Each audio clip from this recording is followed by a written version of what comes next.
Coach Terrence Graves with Southern University will be at 11:35. Coach Chris Dishman with Texas Southern will be at 11:45.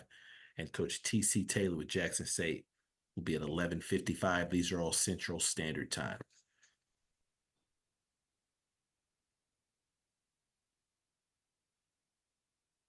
We'll pause here momentarily. Thank you for your patience.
For all of our media participants logged on the call with us, we do have a couple announcements we'd like to make before we get started. If you do have a question for our head coaches, please utilize the raise your hand feature here on Zoom to get your question in the queue for our coaches. If we have any questions in the queue, we will only take one initial question so that we can try to get as many questions answered as possible. If you have a follow-up question, just re-raise your hand again to get it back in the queue. If we've got time, we'll work our way back to get as many questions as possible. But out of respect for everyone's time and also trying to field as many questions as possible, please limit your questions to one question if you see that there are other questions that are in the queue.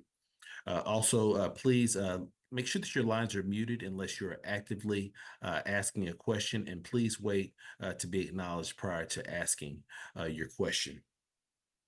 With that being said, happy to be joined by Alabama A&M head coach Connell Maynard. Coach, thank you so much for taking some time to join us. Good morning. Thank you. How are you doing today? Doing great, Coach, and congratulations there on the milestone victory there at Kentucky State this past week. Thank you, sir. Appreciate it. Yes, sir.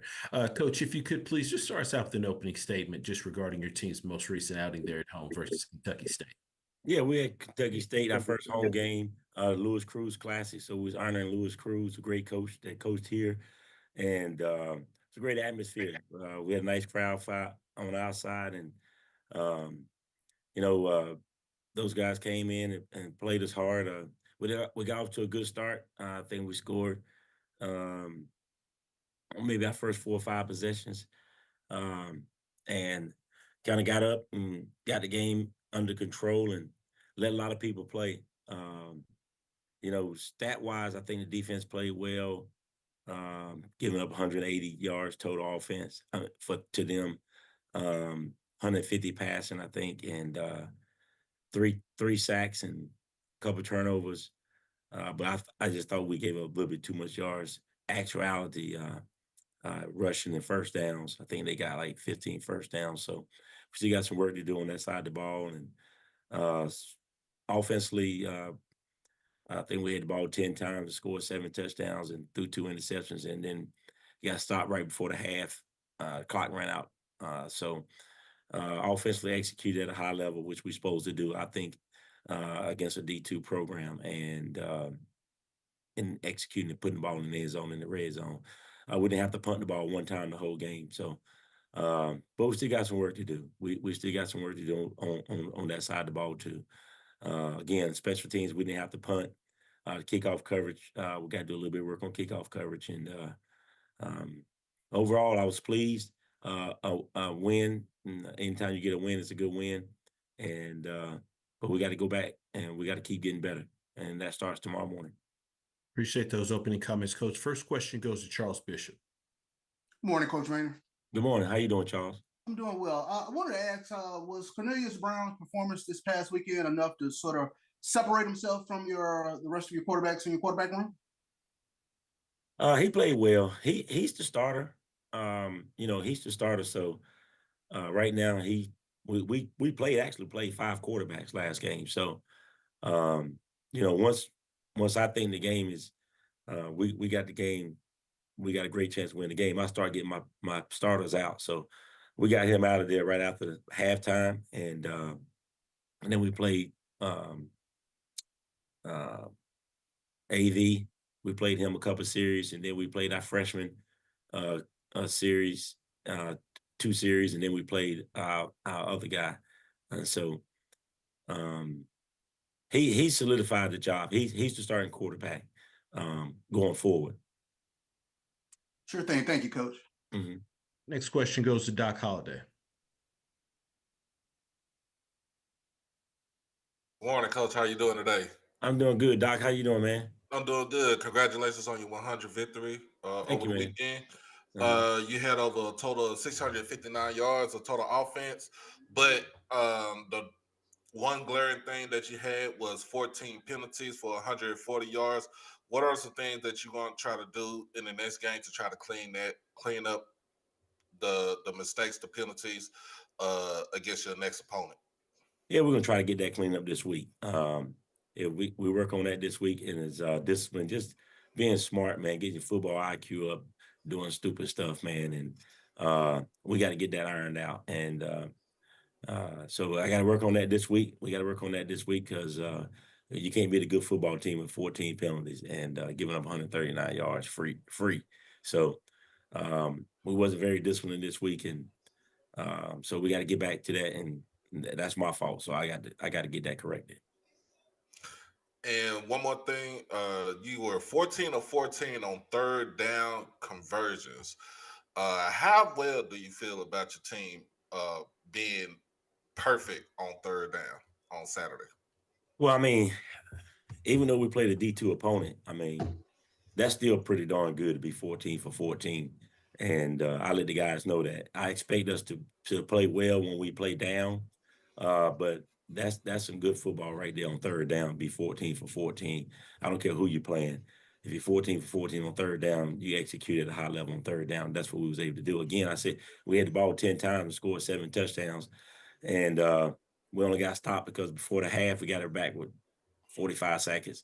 And then we threw 2 interceptions. So the guys executed at a high level on the offensive side of the ball, and I'm pleased with the third down pickups and the way we executed 100% on third down. That was great. That was a big plus and a big positive. All right. Thank you, Coach. And again, congratulations. Thank you. Next question goes to Charles Hallman. Morning, Coach. Charles Hallman, Minnesota spokesman recorder. Congratulations yes, again on your milestone. If you can speak a little bit on that, and also on the fact that Thomas Hannock was able to defeat Notre Dame at their place on Saturday, and how important that but Black coaches are like you are being so successful, and that should be talked about more. Yeah, well, my 100 wins is just says that I'm getting old. I had a lot of great football coaches and I had a lot of great football players.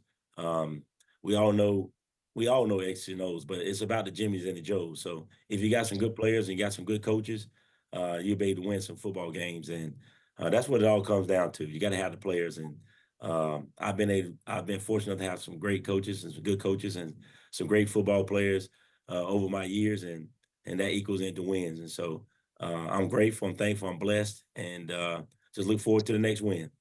As far as coach winning and beating Notre Dame, that's great, man. That's great for all us that play those games, for our kids to know, hey, man, you can win the game. You got to believe you can win the game.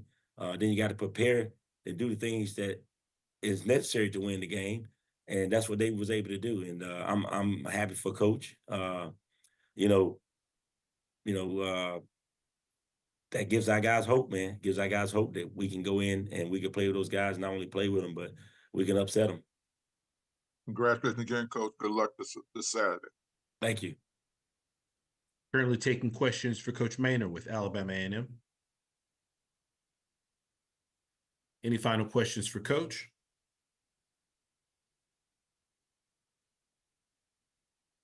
Coach, as always, we appreciate your time. Look forward to speak to you again next week. Yes, sir. Thank you, man. Yes, sir. Have a Thank blessed you. one. All right, we're going to go next to Coach Robinson. We're a few minutes ahead of schedule. He'll be at 10:15. We'll pause here momentarily. Thank you for your patience.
All right, once again, for all of our media participants, if you do have a question for our coaches, please utilize the raise your hand feature to get your question in the queue. Please limit your questions to one initial question if there are additional questions that are in the queue, just so that we can try to give everyone an opportunity to ask a question. If we do have additional time, we're happy to work our way back to get additional questions asked and answered. With that being said, happy to be joined by Alabama State coach Eddie Robinson. Good morning, Coach. Good morning. How's it going? Doing good, Coach. Appreciate you asking. Coach, if you could please start us out with an opening statement regarding your team's most recent outing there versus Miles. Yeah, after coming off a loss the week before, we were able to have a home opener against Miles College there in Montgomery. Had a good crowd. Everybody was out first home game, so I had all the excitement. Game got off to a pretty good start. Freshman quarterback James Hayes was making his first start and first career pass, all of that type stuff. So he did a pretty good job up there. I was able to throw a couple of touchdowns to Asa Gregg and Jalen Jones to kind of get us going. Defense played good. We were able to get up to a 24-3 lead. And then in the second half, he kind of came out the game. We put in Zach Sims to finish off the game, and I feel like he'll be good to go this week. But he took a hit that we didn't want him to take. So at that point, it was just kind of managing the game. Felt like we had it under control, but Miles is a tough team. They kept playing, kept driving the ball, so we kind of went back and forth. I had too many punts in the second half. Couldn't really get everything going again, but maintained a 24-3 lead. Defense played well. Traquan Thomas had 3 sacks, a 4th fumble. James Burgess, Amon Scarborough both had interceptions. So it was good to see the guys that were counting on to make plays from a defensive standpoint. And now this week we'll get ready to go up to Birmingham to play Sanford, one of our 2 games in Birmingham. So we're looking forward to competing against them. Haven't played them in quite some time. So now it's a good game against a out-of-conference opponent. Appreciate those opening comments, Coach. First question goes to Mo Carter. Coach, congratulations on the victory. Just want to know how important it was for your offense to establish that rushing attack, along with Daquan Kinsey having the big game that he had, including that breakaway touchdown that really kind of set the tone. Yeah, Kinsey's been running well the first couple games, and even in this game early on, just told him that we needed some grown man type runs, and he responded. I think a lot of times when you have guys that you're coaching for the first time, he's a kid that's a 4th-year guy but transferred from Clark Atlanta. You're still trying to figure out how do you motivate a kid, whether you scream at him, you pat him on the back, you give him a hug. And so it was good to know, hey, what buttons to push to get him to get that extra. And then he went back out there and did it. So hopefully he'll be getting going with that type of stuff. But running the football is going to be big for what we have to do, especially when you have young quarterbacks playing. At the end of the first half, there were several penalties that I know for sure that you were not happy about. What did you talk to your team when it came to making those mistakes that kind of cost your team some points near the end of the first half? Yeah, there were a couple tough ones. I thought some of those calls could have went either way, but we want to make sure that we're doing everything we can so that way you take it out the officials' hands. You don't want it to be a gray area. You want it to be 100% your way, so that way you don't even have to worry about if it's called or not. But I thought the kids did good to overcoming that adversity. We had a punt return that could have went for a touchdown that was called back with Robert Williams, and so Robert McMinn. And so it was one of those things that's a great learning experience. It was good coaching experience. One of them, the kid's helmet came off, and he stood there for a long time, but then he started moving towards the play. And I think had he just stayed there, of course, it wouldn't have been called back. So it wasn't a block in the back. It was just one of those things. You coach it, you tell it, but then it has to actually happen in the game. So it's a great learning experience in week 2 with a game that you won as opposed to something that cost you a ball game. Let's go. Next question goes to Doc Holliday. Good morning, Coach. How are you doing today? Good morning. How's it going? I'm doing good. Your team responded with 4 takeaways in this game. Tell me about the actual 2 interceptions and the actual 2 fumbles that Miles lost in this game. Yeah, so we challenged them at halftime. Defensive coordinator Coach Ryan Lewis, myself, we had went 6 quarters without a turnover. So we had no turnovers in the first game. In the first 2 quarters, we had none. So we had 6 quarters with no turnovers. So turnovers, they come in bunches. Seem like once you get the first one, they just kind of start happening. James Burgess was one-on-one coverage. Fade ball played a great job, athletic play, interception, and we expect that of him. He expected that of himself. Emin Scarborough, he had one that was Amon Scarborough, good interception, had a good return on it, a lot of pressure on the quarterback. And of course, Traquan Thomas, I think he can be the sack leader in the conference. He's that type of guy, has that kind of talent. And for him to get those sacks, got 3 sacks, I think 1 or 2 forced fumbles. And so those type of things is contagious. And once you get those turnovers, kids start to expect them, everything you're preaching in practice, and they see it happen in the game, and now they really believe it. All right. Appreciate you for your answer, Coach. Absolutely. Next question goes to Kendrick Marshall. Yeah, Coach. You talked about the way James Hayes played for his first time out on Saturday. How did you guys get him prepared to play, and why did you guys think he was prepared to play in this game on Saturday? Yeah, he's a super confident kid and comes from that South Florida area, Coconut Creek High School. Him and Jamari Holsclaw both played in high school together. So it's one of those things where you just kind of get a feel that this kid can be something special. I mean, you got that feeling when he first came up here in the summer, but of course, he was sitting there at 3rd string, didn't have a lot of opportunities. So once he knew he was up, I mean, he just kind of takes it. Some quarterbacks, they kind of have a it factor. I think you can only coach a kid so much to be a good quarterback. The rest of it, they just have to have it. And I think he has that it factor where he has the confidence. The first practice he was in, after the practice, he called it up and he had the break on Swarm is One, and everybody just went with it. And so nobody told him to do it. He just felt like, I'm the quarterback, it's my time to do it. So I think he has a lot of those intangibles that you want from a leadership standpoint. And at the same time, he's still a real humble kid. Yes, sir. No, sir. Great parents. They raised him well. Everything he does is with a lot of respect, always willing to learn. And so he's going to make a lot of mistakes, but he's one of those type of kids where he'll correct the mistakes and he'll listen to coaching. And that's what you really want from a young guy. I appreciate it, Coach. Currently taking questions for Coach Robinson with Alabama State. All right, we got another question from Kendrick Marshall. Great. Yeah, as a quick follow-up about your quarterback situation, with Andrew out and Jonah, who didn't play on Saturday, and you had James play on Saturday, what's the outlook moving forward for the position?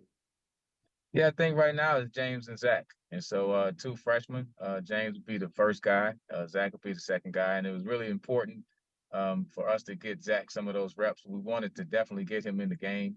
He's a play away. And so we'd have to just be smart, teaching those guys how to throw the ball away, don't take unnecessary hits. And the offensive line, when you have young quarterbacks playing, then you have to step it up. You got to keep the uniform clean. So they did a good job of running the football, making sure that the kids didn't get hit. And of course, we didn't pass as much as we would have. But I think going forward, I mean, the whole playbook is open to them. Both of them are really smart kids. They're both really confident. They've been pushing each other since they've gotten here. And so now you just went from between 3 and 4 to 1 and 2, but the competition has been among both of those guys to see who was going to be the third quarterback. So now it's the same competition. And but James is the guy that's going to start it off, and then of course Zach will come in afterwards. Next question goes to Jim Kleinpeter. Yeah, Coach, I apologize if you have already answered this, but what is the potential future for Andrew?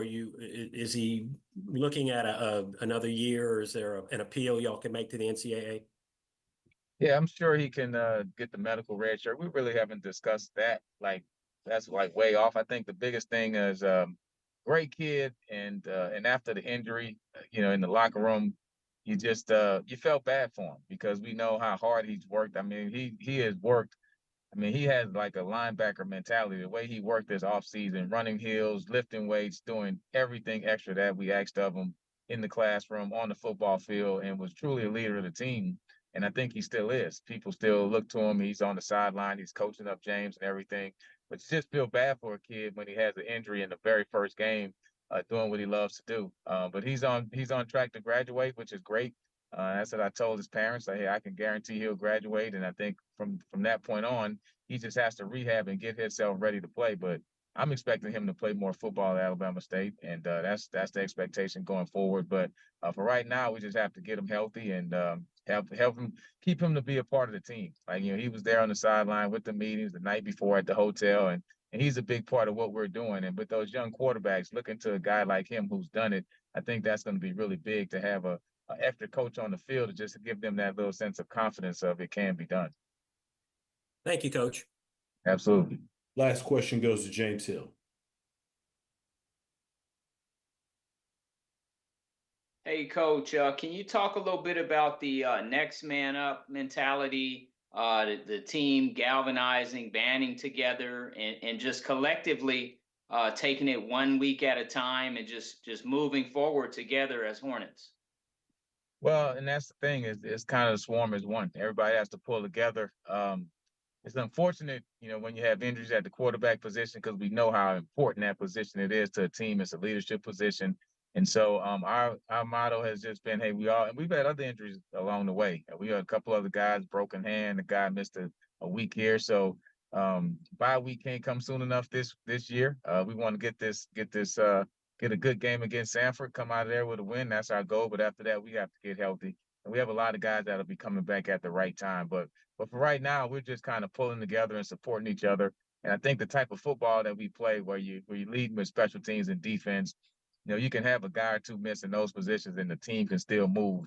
And then the offense, they know that they have to get it moving. But as a unit, running the football, that's still like a team sport. We still have 4 or 5 running backs who can run the football, some really talented receivers. So I think we tried to build a team where one person wouldn't make the whole team crumble. So everybody has to just pull together, coach a little harder, play a little harder, and nobody's going to feel sorry for you for injuries. It's part of football. It's an unfortunate part of it. But every team in the conference, every team in the nation is going to have injuries that they're going to have to overcome. It's just we're having them early. So let's just get used to it and play football. All right, Coach. Have a blessed week, and good luck with everything. All right. Thank you. Appreciate it. Sir. Coach, as always, we appreciate your time. Look forward to speaking to you again next week. Absolutely. And definitely want to tell Coach Maynard, my good buddy up there in Huntsville, man, congratulations on that 100th win. I'm going to put something in the mail to you. Thank you, bro. I appreciate you. All right. Appreciate it, Coach. We now go to Alcorn State. Once again, if you do have a question, please utilize the raise your hand feature to get your question in the queue for our coaches. If there are questions in the queue, we ask that you please limit your question to just one initial question. If we do get additional time, we'll work our way back to get additional questions answered. With that being said, happy to be joined by Coach Thomas with Alcorn State. Good morning, Coach. Morning. Coach, as always, just want to thank you for taking some time to join us. If you could please start us out with an opening statement, recapping your team's most recent outing at Vanderbilt. Yes, sir. Ventured up to Nashville to face a new and improved Vanderbilt ball club. Started out defensively. Those guys got a big stop, got in the red zone and held them to 3. Offense got a first down, punted the football, and offense went down. Their offense went down and scored. And so that first half, we wanted to kind of be slow and methodical offensively, just kind of bleed the clock, kind of same thing coach was just saying, getting out healthy, but also giving ourselves the best opportunity to win. Defense played lights out and gave us a chance for the duration. Offense, did some good things and improved from the week prior. Special teams, for the first 3 quarters, we improved. We didn't get a punt block. Had one return for a touchdown late. Once we started to fill in some holes with some new guys, some younger guys that we wanted to play. But overall, I thought we got better from week 1. We got out healthy. That was the first and foremost. And, played a lot of guys on all 3 phases. And so, after these first 2, I like where this team met, great mentality. Guys are playing hard. And was excited about the effort. And so we got another tough one this week, and we'll be up for it. So we can't wait to get on the Edward Waters and be at home and get off this road and get a victory. Appreciate those opening comments, Coach. First question goes to James Hill. Hey, Coach Thomas, I hope you and everybody on the reservation are well. Talk a little bit about the jump in your team's progress between week 1 and week 2 and what you're seeing so far with your team as you coach them up and put your stamp on this program. Just going per unit, defensively, the play calling was a lot more advanced. Look at that offense, and they scored some points against Virginia Tech, and I thought Coach Rowe and that defensive staff did a really good job of putting a game plan together. When you look at some of those calls, I think maybe anywhere from 20 to 25 defensive calls, without just a third down, exotic looks. I thought they did a really good job versus that. Offensively, we wanted to kind of slow it down a lot more and kind of bleed the clock a little bit. Played 3 quarterbacks actually, in all 3. Did some good things. I thought we improved just from a pass pro standpoint, not giving up any sacks, and didn't run it like we wanted to, but give kudos to them with some of those big guys they had up front. But I thought, offensively, we cut down the mistakes from the prior week in special teams. We had a punt block in week 1, and we didn't this week. And so I thought we got better in all 3 phases, and that's what we wanted to see. Our whole mantra is, per week, get better each practice, each day. And I thought we did that for the most part. And so the mission, the vision, it stays the same no matter who we play. We want to continue to worry about us and in the locker room and in this building and give ourselves all opportunities to be successful, once the game is over. Thank you, Coach. Have a blessed week. You too, sir. Thanks. Next question goes to Doc Holliday. Good morning, Coach. How you doing today? Oh, I'm blessed. What's up with it, Doc? I'm doing good. Your team was 1 for 11 on third down efficiency. What are some things that you're going to try to remedy to make sure that you can keep a drive successful, or to try to keep yourself out of the situation for going for third down a lot?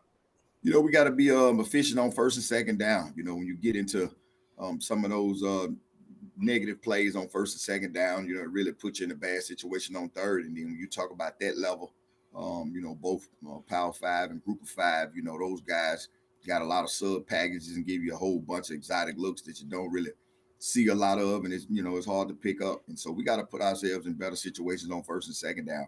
And Coach Gales and that staff in the lab right now, ready to remedy that. Just doing some things, whether bringing guys in closer, or spreading guys out.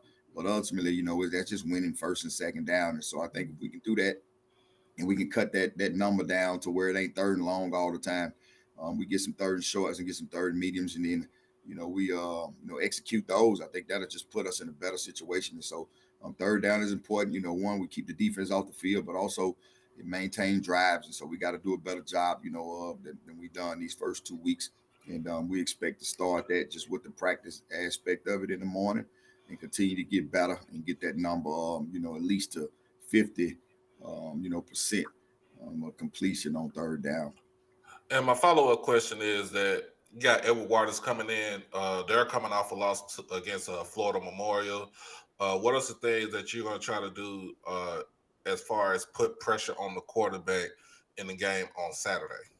Those guys do a great job. And anytime you play anybody from Florida, you're always thinking about speed. And so you got to be mindful of some of the pressures. They got a really good screen game.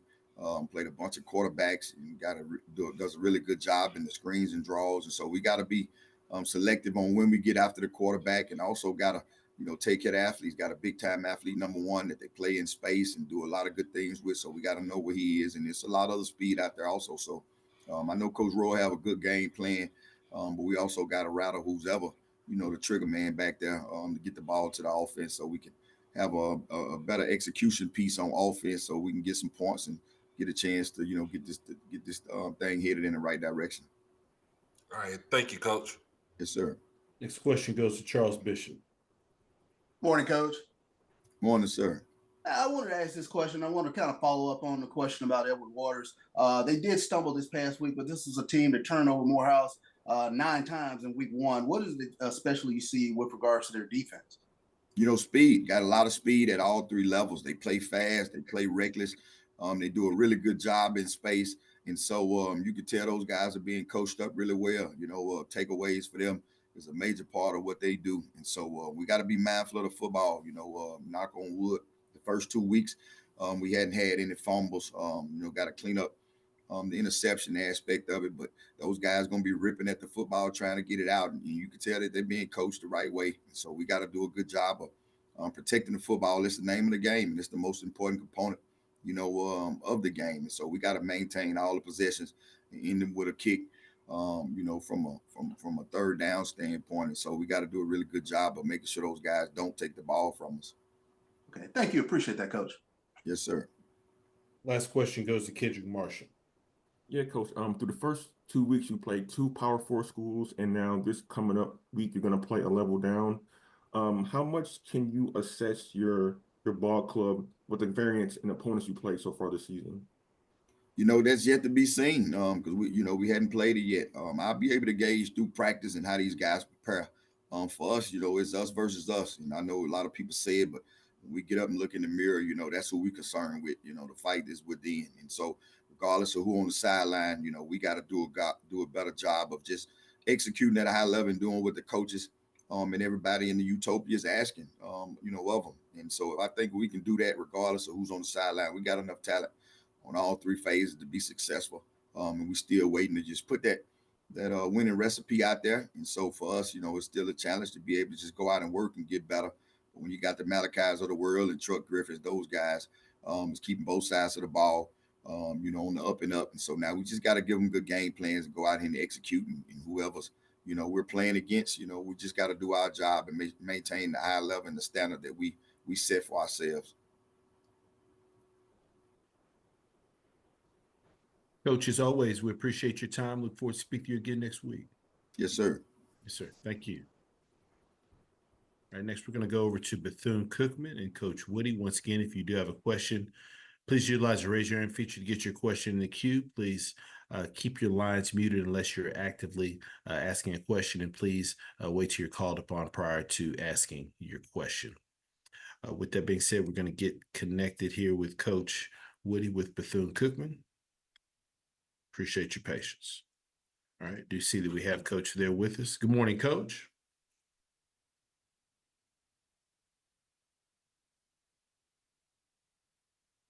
I think you're on mute there, Coach. Yeah.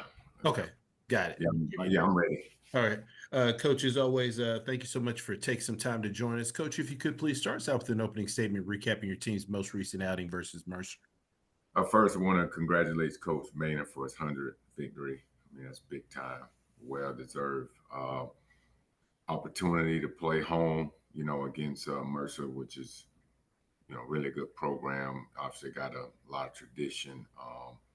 Ended up, winning the toss deferred the second half, had a key stop on defense. Obviously, got the ball on offense. We potentially, just looking at overall summary, had 4 scores in the first 5 drives. Not the standard 2 turnovers, 1 in the red zone, had 3 drops on explosive and potential TDs.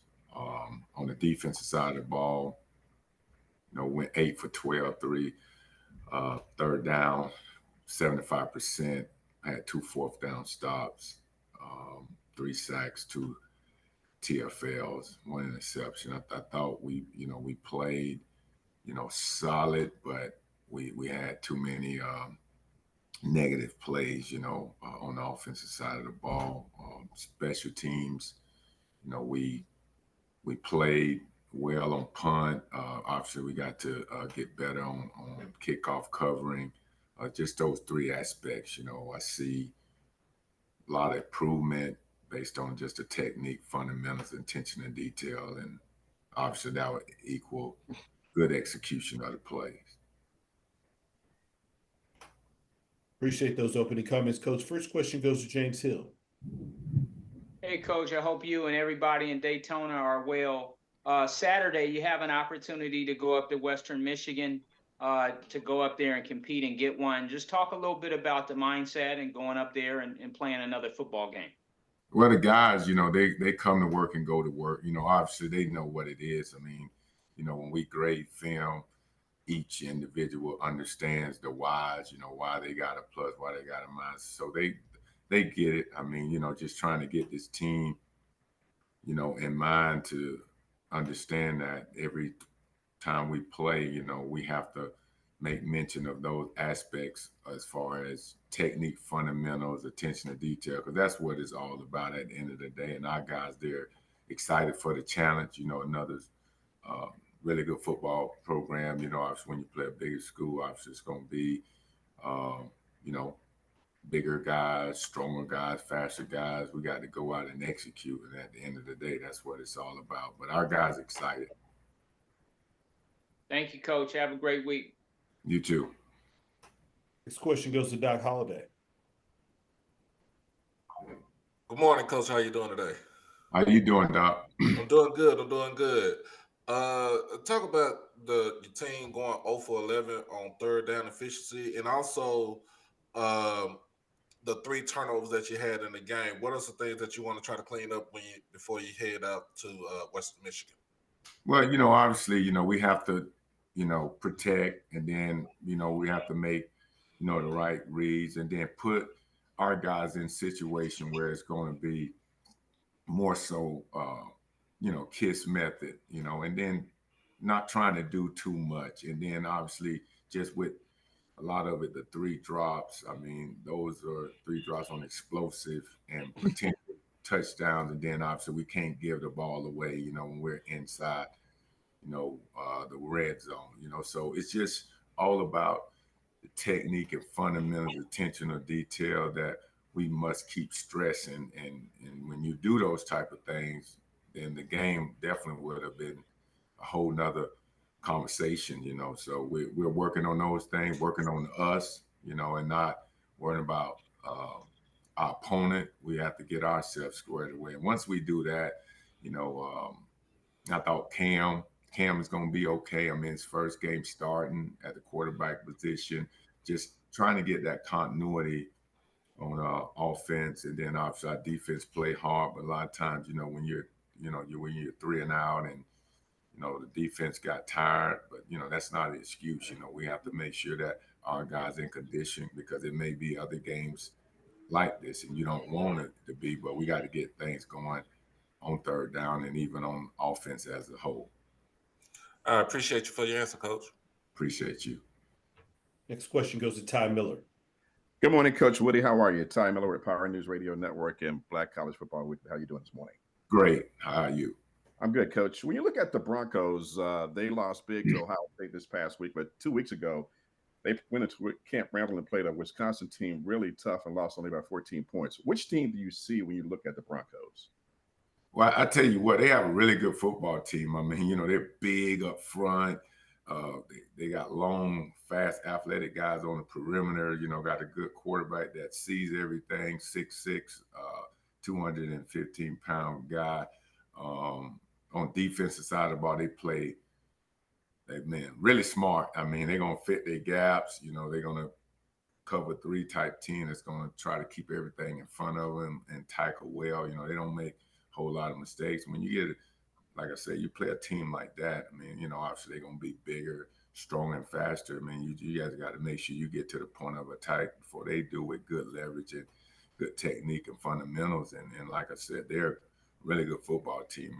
Ohio State, I mean, they're 2 in the country. I mean, and they had some chances just like any other opponent or any other person that you see. I mean, if you capitalize on those opportunities, the game will be a whole lot different. But a lot of respect for that program, and they're going to be ready. You know, they play two, Power 5 schools, and like I said, they're up in MEAC conference, and they're a really good football team.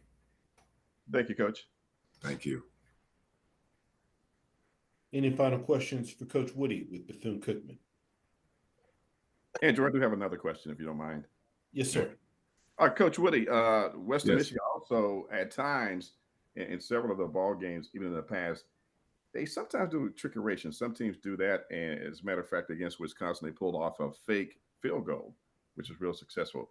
How key is assignment football for your players when it comes to special team situations? It's always the key. You know, I always say, you know, it's all about those 5 A's, you know, alignment, assignment, adjustment, alerts, and then the attack mode. So we have to be ready in all aspects because, you know, they will do a lot of things that may be unusual in comparison to others, you know, so they take chances, and obviously, you know, they're good when they take those chances. So we got to be ready. And finally, Coach, in Notre Dame's game, there were a couple of questionable calls in the Irish's favor late in that game, according to instant replay. When you go into on-the-road situations against opponents that are heavily favored and they sometimes appear to get calls, how do you keep your team focused on just play the next play?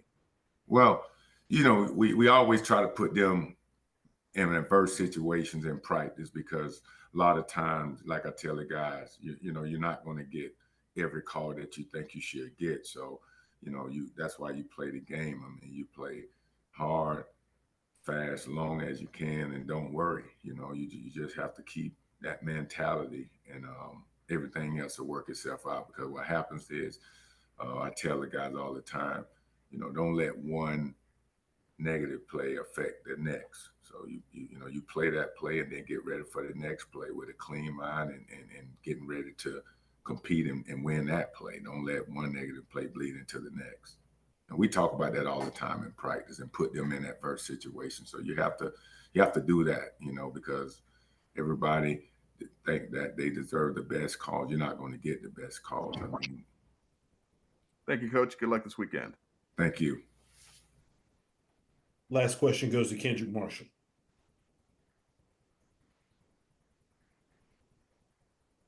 Yeah, Coach, you guys are going to go into this week's game against Western Michigan without a win. You scored 5 points in the last 2 weeks. And you talked about early in the season how the guys need to be a little bit more desperate, considering like there's people out there trying to take your job, everything like that. How do you think the team has responded to the sense of urgency you kind of came in with during the regular season? Well, you know, just looking at, we have several people, you know, obviously at that quarterback position, and we you know, we're trying to find, you know, obviously, you know, continuity and you know, obviously still trying to learn who we have and what we have. I mean, those guys, you know, they're coming to work, going to work, and they know that we just got to keep getting better. You know, it's all about getting better, not worrying about, you know, the next opponent getting ready for us to work on those things that I said earlier with all of the technique and the fundamental and attention to detail. And I really think that they're responding to, you know, if you don't show, then the next guy is going to step in. I mean, whether it's a freshman, sophomore, junior, senior. So those guys, they understand that, you know, we're going to play the best. And those guys who compete, and whether you're playing a group of 5 or Power 5 or FCS, you know, we want you guys to play the type of ball that we know that's going to be a winning ball, and that's doing things the right way. And that's where we're at right now. I appreciate it, Coach. Appreciate you. Coach, as always, we appreciate your time. Look forward to speaking to you again next week. Yes, sir. Thank you. Yes, sir. Thank you. All right, next we go over to Florida A&M. If you do have questions for Coach Colsey, we ask you please utilize the raise your hand feature to get your question in the queue. With that being said, happy to be joined by Coach Colsey with Florida A&M. Good morning, Coach. Hey, good morning, guys. How are you guys doing? Doing great, Coach. Coach, if you could please start us out with an opening statement recapping your team's most recent outing versus Miami. Well, obviously, you know, it didn't turn out the way we wanted it to. You know, we 13-game winning streak ended We got a locker room over there that our locker room hasn't really dealt with very many losses, but obviously played a really, really good football team, really, really good players, great coaching staff with the University of Miami. But excited to just get back and correct and evaluate and see where we are as a football team moving forward. Got a bye week, so we'll concentrate on making sure we're getting ourselves healthy and then getting ready for Troy next week. Appreciate those opening comments, Coach. First question goes to G. Thomas. Hey, what's going on, Coach? Hey, G, what's going on? Not much. First, happy bye week. Happy bye week to you. Coach, can you tell me a little bit about maybe through these first 3 games, what have you may have learned about your team, and what have you learned as a head coach here at FAMU? I think as our football team goes, we've been able to handle ourselves going through some adverse situations and being able to overcome them. I think us working situations throughout our practice, throughout training camp, and throughout the week, has really been beneficial to us because we've been successful in a lot of the situations that we worked on. Ultimately, as a head coach, what I've learned, just continue to learn my guys, right?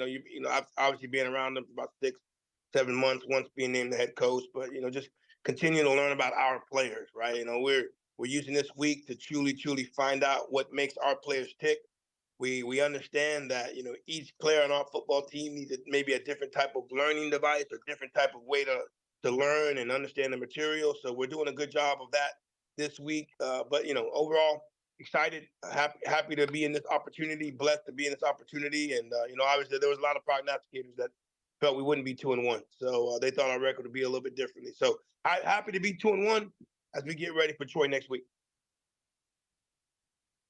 Next question goes to James Hill. Hey, Coach, I hope you and everybody on the highest of 7 Hills are well. When you look at there's the HBCU side, the road to the Celebration Bowl, and then there's when you play up, so to speak, Miami or Troy or whoever. But just talk a little bit about those opportunities. And again, next team up is Troy, and there's an opportunity there to win a game.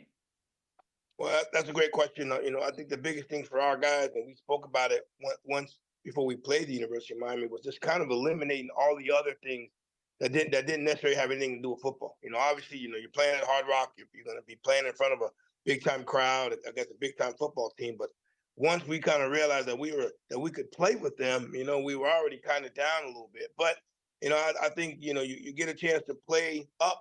You get a chance to show what FAMU is all about. We obviously have some players with aspirations to play at the next level, so they got a taste and a chance to understand that type of environment. If you could play in that type of environment, there's a possibility where you could play in an environment where you're playing in the NFL. So you get a chance to play those guys, and obviously I got quite a few friends on that staff, and it was important just to see where we are as a football team and where we're trying to get to for the totality of the program. Now, we move on to Troy. We've already looked at their first 2 football games. Obviously, they got a really, really big football game coming up when they play Iowa this week. They're going to be trying to get a win this week and then trying to get a win next week. And we're exactly the same. We want to have the opportunity to be able to start a new streak. The standard that we've set for ourselves throughout my time being here, and obviously with Coach Simmons being the head coach previous years, where we don't lose very many games, and we haven't lost, and necessarily we haven't lost the way we lost Saturday. So our veterans, doing a great job of, making sure they take a stranglehold of what we're supposed to be doing. Guys did a great job yesterday as we went through film. We do have our off day today, but, our coaching staff is going to spend some time with them just to know them, get to know them a little bit better, and so we can get ourselves going in the right direction. Next question goes to Doc Holliday. How you doing, Coach? Good morning to you. Hey, good morning. How you doing? Yes, I'm good. There was a play where you was in the red zone in the first half, in the first quarter, where you could have cut the lead from down to 8, but the drive stalled out and you had to go for the field goal. Tell me about what happened in that sequence and what are some things you're trying to do to remedy that for the next opponent? Well, we called timeout before we went out, right? We were going to try to spread them out. We knew it was going to be tough to get in the way we were trying to get in. So we called timeout just to get our bearings straight to make sure we had what we wanted, and we had the call that we wanted. We shifted to go to an empty set. Excuse me, not to an empty set. We shifted our tight ends and our wide receivers out there. We were going to go QB sneak, and it was going to be a hard count first, and then we were going to go on sound with our quarterback and our center. So we didn't execute the way we wanted to execute. Our running back moved. He really had no bearing on the play because it was going to be a QB sneak. We got what we wanted, but obviously our running back, he moved ahead, and we had a costly 5-yard penalty.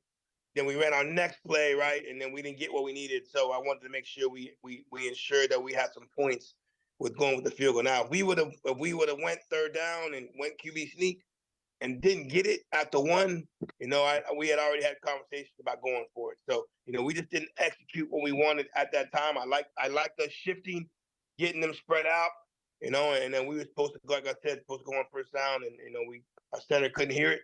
And then we ultimately didn't get the snap, and then we had the 5-yard penalty. So unfortunate for us, something that we need to build on, something that we need to learn from. We've already talked as an offensive staff about what we need to do better. But yes, we as opposed, we knew field goals weren't going to beat the University of Miami. It's probably a little bit of a different momentum switch if it's 15-7 as opposed to 15-3. But lesson learned. We were going into that end zone where it was really, really loud, but we just didn't execute on our end. Next question goes to Kendrick Marshall. Yeah, Coach, I want to go back to the very first question you were asked in this session about evaluating your team during the bye week. How realistic do you have to be that your team, despite being 2-1 and despite the expectations, aren't kind of where you want them to be just yet? Well, our record-wise is where I want them to be, but there are some things as a football team I think we can still be doing better. We're negative. We're in the minus side in the turnover margin. Right. And that's not something that, standard wise, what we want to be. We haven't had a turnover yet defensively, where we've had a couple of turnovers offensively. Offensively, we talk about just taking care of the ball a little bit better. And we've had a couple of times where some fumbles have happened and we didn't lose them. So that's an emphasis for us offensively, just taking care of the football. Defensively, our emphasis continuing just to get better with our communications. We had a couple blown coverages, which again, you get those type of situations against the caliber of a football team like the University of Miami. They made us pay. So, for us, it's just bettering ourselves just structurally as a team, bettering ourselves structurally, offensively, defensively, and special teams wise. So it just gives us a chance, an opportunity where we're not necessarily preparing for Troy. We're actually, for tomorrow's practice, we're just going to prepare for ourselves. We're going to go good on good against each other with nothing involving Troy. So we're just working on our fundamentals, making sure we do what we need to do to get ourselves in a better spot. I appreciate it, Coach. Thank you. That's a great question, by the way. Got time for one more question for Coach. All right, last question goes to Ty Miller. Hey, Coach, good morning to you. Ty Miller from Power News Radio Network and Black College Football Weekly. Good morning, boss. How you doing? I'm good, Coach. Being that it's an off week for your players and with the election right around the corner and a lot of misinformation or disinformation in the Black community, particularly among Black young men, do you speak to your players about that? Or have they had any advice from the college about this upcoming election and how important it is for them and just for the nation as a whole? Well, I'm always going to stress our guys to use our voice, right? Use our voice and opportunity to vote. Never going to tell them who to vote for, but we have it in place where normally when the day of the election, right? We're not going to practice because we give them that opportunity to make sure that they do have that opportunity to get out and vote. So it's just something that our historically, right? People, my family, my grandparents and great grandparents, people that have fought for this opportunity. I'm going to continue to stress to them the same way that they'll stress to me. Please use that voice to vote for who you may want to vote for. So that's what I will do to ensure that our guys get out. Can't tell them who to vote for, but I can definitely make sure that we give them every opportunity to make sure that they use that right. Coach, as always, we appreciate your time. Look forward to speaking to you again next week. I appreciate you guys, and even though we're in a bye, man, I wanted to say good luck to everybody. Appreciate it, Coach. Thanks, guys. Next, we're going to go over to Grambling State. Once again, if you do have a question, please utilize the raise your hand feature. If there are several questions in the queue, we're going to ask you to please limit your questions to just one question. If we've got time, we'll work our way back to get additional questions answered, but we want to give many opportunities for questions as possible. So please, if you could, please limit those questions to one question if you see additional questions already in the queue. With that being said, happy to be joined by Coach Joseph with Grambling State. Good morning, Coach. Good morning. How you guys doing? Doing great, Coach. Coach, if you could please start us out with an opening statement, recapping your team's most recent outing versus Tuskegee. Well, it wasn't clean for 60 minutes. We thought we played a good, maybe 15 minutes, maybe of good football. The first half, we didn't play well with the middle eight. When we talked to the team about it this morning before we went out to practice, about the last 4 minutes of the second quarter, we thought we did well. The third quarter, the first 4 minutes, we didn't play very well. So we got to do a better job. I got to do a better job as a head coach. My assistants got to do a better job as assistant coaches, and the kids got to do a better job of dominating the last 4 minutes of the second quarter and coming out after halftime and getting ready to go. And it was a 37-3 or 37-10 at halftime. And we came down. We didn't play very well the second half, but that's on me. We will get fixed.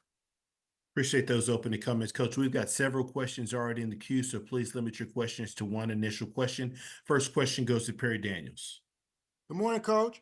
Perry, how you doing? Super fantastic. Congratulations on your first victory as the Grambling State University head football coach. Man, I appreciate it. And it was a wonderful feeling for me and my family. For the coaches, for the kids, for everybody that's involved in the organization. It was a great time out there. Talk about the environment of being in the stadium, having them in the hole and winning that game. Well, it was a great crowd. It was a great crowd. It was a good atmosphere. The students came out. We had a lot of students out. The band was playing. We got a brand new school. The atmosphere was there. We just got, like I said, we need that same energy every home game, but it was wonderful.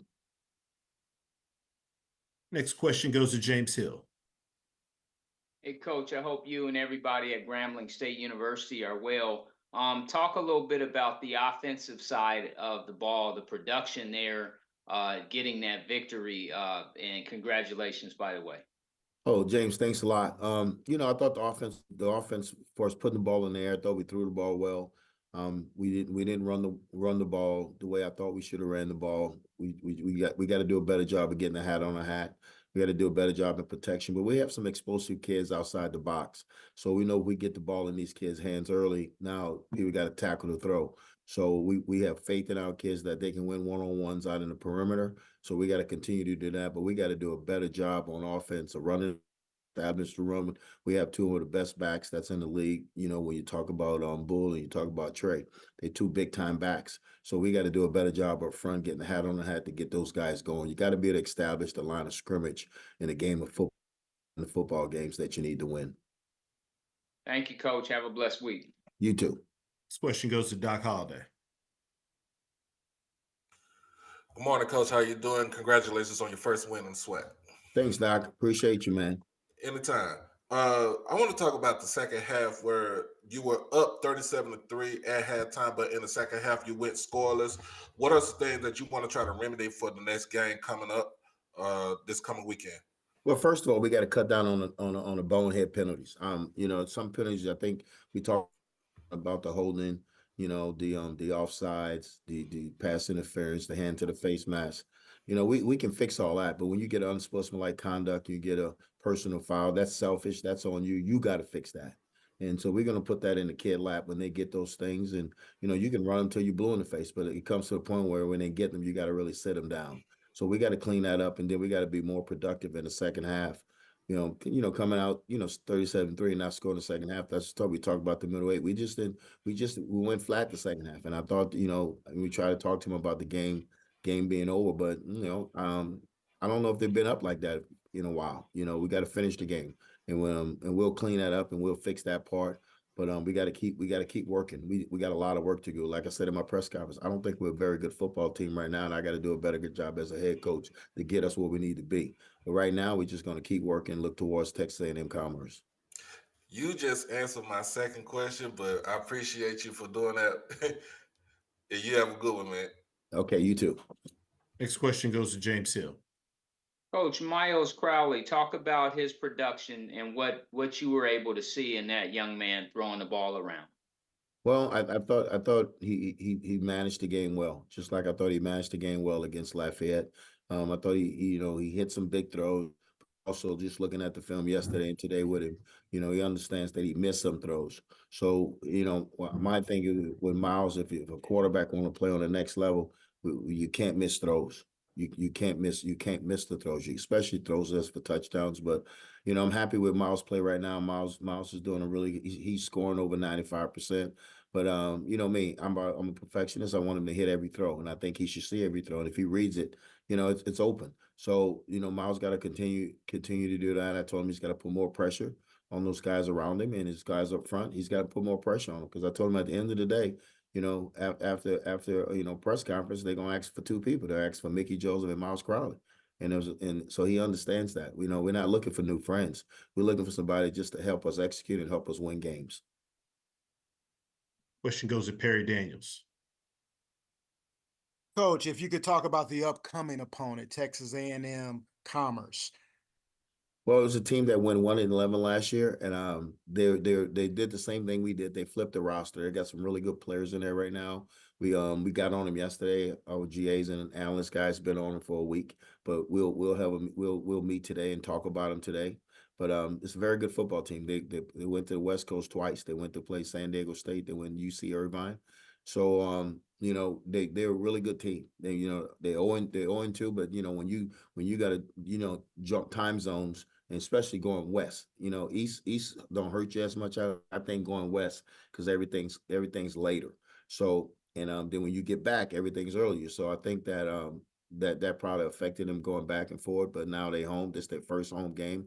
It's going to be a live atmosphere. But they're a very good football team. They're well coached. They got some transfers in there. So they play multiple people up front on the offensive line. They press coverage with the corners. So overall, they're a better team than they were last year. And the 0-2 record don't let you know who they are. If you look at that 0-2 record, you can say, oh no, but they're a good football team, and we need to prepare for them, and they need to get our A game. Next question goes to Kendrick Marshall. Yeah, Coach. You mentioned you're a perfectionist, and you mentioned that your football team, as of now, hasn't played up to your standard.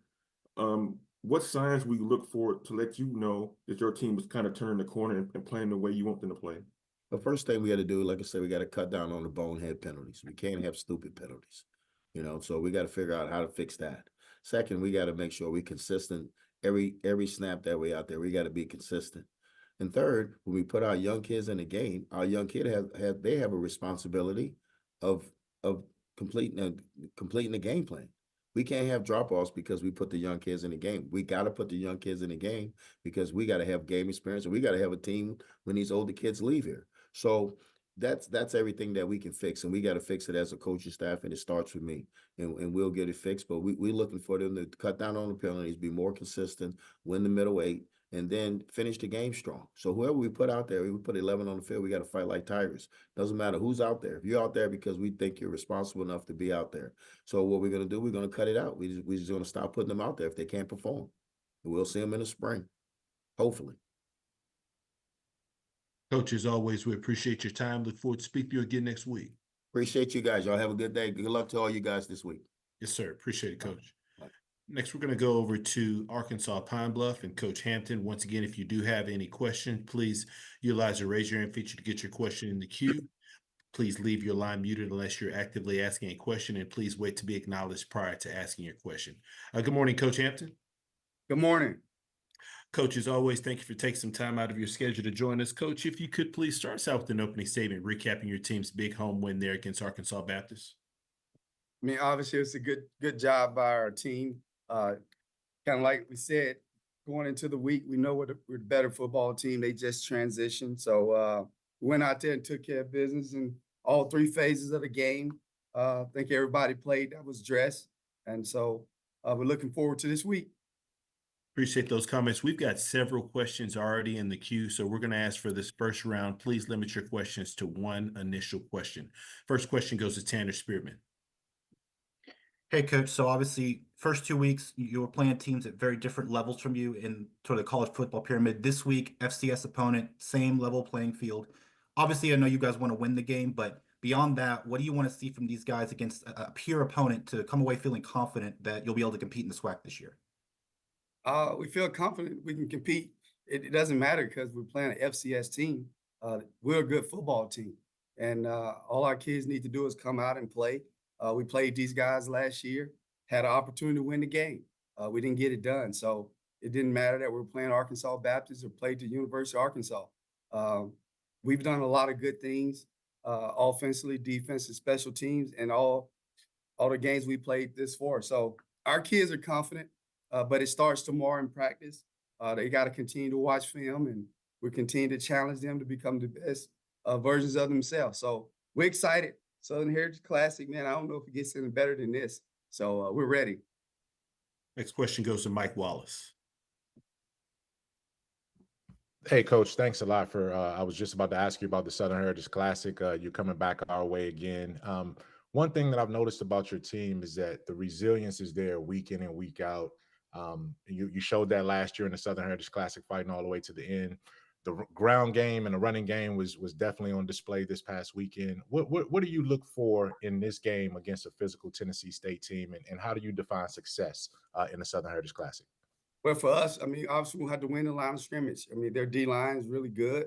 Their offensive line is huge, but I mean, we got some players on our offensive defensive line that can match those guys. We got really good running backs. Our quarterback's playing at a high level.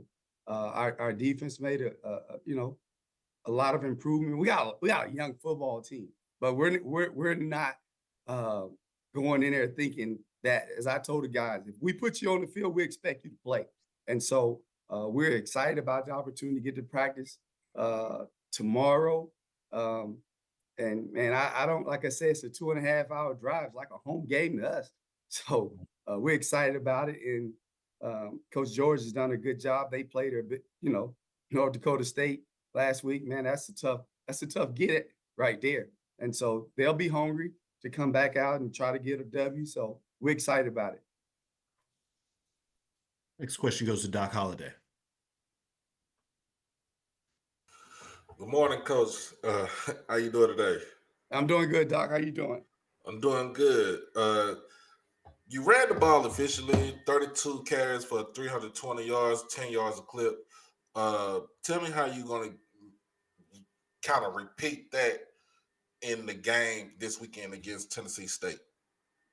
But let's be honest, the game is always starts up front, and you got to be able to run the ball efficiently enough to get them off of you so we can throw the football. Man, we have some really, really talented receivers. So if you want to play man coverage, then, I mean, we got a quarterback who can throw it, and we got receivers that can flat out run.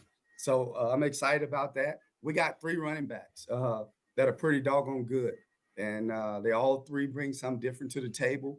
2 of those guys can take it the distance any time. If you get out of a gap, it could be 60, 70 yards at a time.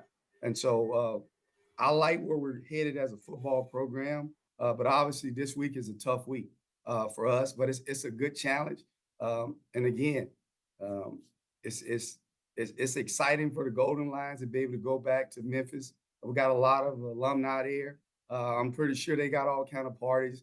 I've been seeing them online for the last year. So they're ready, but we're not worried about that. We just want to get the W. And so Coach George and his team did a good job last year, and they beat us by 10. They blocked the field goal at the end. We were trying to tie it up, and they blocked it with a scooping score, ended up being 24-14.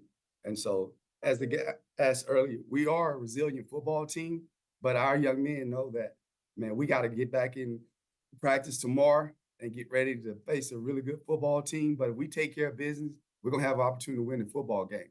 So that's what we're excited about. Next question goes to James Hill. Coach Hampton, I hope you and everybody in Pine Bluff are well. Talk a little bit about your quarterback, Hagens. He's had an opportunity to play against the Razorbacks as well as Baptist, and now he'll get a look from Eddie George's team, Tennessee State. Tell us about your quarterback. Well, Mekhi, through 2 games, he hasn't thrown any interceptions. Last week, I mean, he was, I think, 15 or 22 and he had 5 drops for 350 yards. I mean, he's putting the ball where it needs to be put. He's understanding our offense. Coach Hall is doing a tremendous job with him, and the young man's playing with a lot of confidence. We played Arkansas. They got a couple sacks on him, but he got away from about 3 or 4 of them. The young man can play football, and so we're excited about him, his growth that he's shown, and now he got weapons all around him. Our offensive line is doing a really good job. And again, I've challenged those guys to, let us outrush Tennessee State. And, so we're excited about that opportunity to go out there. And now everybody get a chance to say, okay, they played Baptist, they played Arkansas. And as the question was asked, what kind of football team do you have, Coach? Well, guess what? We're going to see on Saturday. We get an opportunity to go out there and play a really good football team. And I think the Golden Lions will be ready. But it starts in practice on tomorrow. And our kids got to come focused and ready to go. Next question goes to Brandon King. Good morning, Coach. How you doing? Good morning. Your opponent this week is kind of similar to you in that they've played games and that there were 2 ends of the spectrum in terms of the final outcome. In looking at how they were last year, having a 2 quarterback system, and now it looks like they just got a single starter. Can you talk about how different the preparation is in looking at where they just have 1 quarterback in play as it is trying to prepare for 2 different quarterbacks? Well, I mean, I think we've all watched the film. The film is the film. They still play 2 quarterbacks. The first quarterback's pretty good. He can run and he can throw it. Then they bring in another guy. When he comes in, he runs it most of the time. So, I mean, I don't know what their situation is. I really don't care, honestly. We'll be prepared for both of them. But they got really good receivers, really good running backs, and they're a good football team. Don't get me wrong. But we just need to play assignment football. And obviously, when 21 gets in the game, he's been shown to run the football. But come on, everybody knows he can throw the football. And the other young man, he's a pretty good quarterback. And he's done some really good things. You watched him when they played Mississippi Valley. He made some throws and he was able to get out of some pressure looks and things of that nature. But again, man, it's college football. And we're in the SWAC. And we got really talented quarterbacks in our conference as well. And so it won't be a big deal, but we just got to do our job and keep the ball in front of us. And when we blitz him, we just got to get the sack because the young man, he does look to throw the ball when he gets out of pocket. Next question goes to Kendrick Marshall. Yeah, Coach. Tennessee State will be one opponent you will be facing for the second time in as many years. How much does it help in terms of preparation to know your opponent leading up to a game? Well, obviously, like you said, that's a big help to us. When I say help, like we got game film, we played them last year. They still got some of the same players. And so it's not like it'll be new to us. I think they got a new coordinator, but obviously they do a lot of the same stuff we do on offense. So they'll spread team at times. They'll give you 12 personnel. They'll run the football and they'll use the quarterback. So it's typical of SWAC football. They just in another conference. Coach, as always, we appreciate your time. Look forward to speaking to you again next week. Hey, thank you. And congratulations to Coach on his 100th victory, Coach Maynard. Appreciate it, Coach. Next, we're going to go over to Mississippi Valley State and Coach Wade. Once again, if you have a question, please utilize the raise your hand feature to get your question in the queue. Good morning, Coach Wade. Hey, good morning. Coach, first and foremost, thanks so much for taking some time out of your schedule to join us. Coach, if you could start us out with an opening statement recapping your team's most recent outing at Lamar. Yes, sir. We came up short. We fought for 60 minutes, but we had some early self-inflicted wounds that kind of put us behind. So we was playing catch up. We had a couple of penalties, just pre-snap penalties that put us behind the chain. So it was an uphill battle for us pretty much the second half, but we put ourselves in that position. So we got to be better moving forward. But we've turned our attention to Prairie State, and we're excited about getting an opportunity to go out there. Appreciate those opening comments. Coach, we'll open up for questions. First question goes to Doc Holliday. Coach Wade, good morning. How you doing today? Hey, Doc, good morning. All right. There's some things in this game. I watched this game primarily on my phone, but there was some times in this game where you had a chance when you was in the red zone to actually make the game, to cut the lead down to a touchdown or to actually tie the game up. But I want to get your assessment on the interception that was called, but you felt like it hit the ground. What are your thoughts about that? Yeah, I mean, well, I'll tell you, yeah, it was 21-14, going into the fourth. We were going down not to tie the game up. We was going for two, so we was going to win. So, we wasn't going there to play around. As far as the interception, it clearly hit the ground. You can see the black particles come up. They showed it on replay once and didn't show it again on the Jumbotron. So, I mean, but it's part of the game, man. We had a lot of football to play after that. I definitely don't think it was an INT, but they said it was, and it is what it is. We just got to execute it at a much higher level. We left a lot out there. We had a lot of drops, so we missed some things. So it was a bad call, but it happens.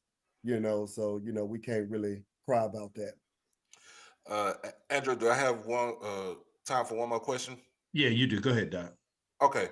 My second question is quarterback play. We always talk about this with quarterback play.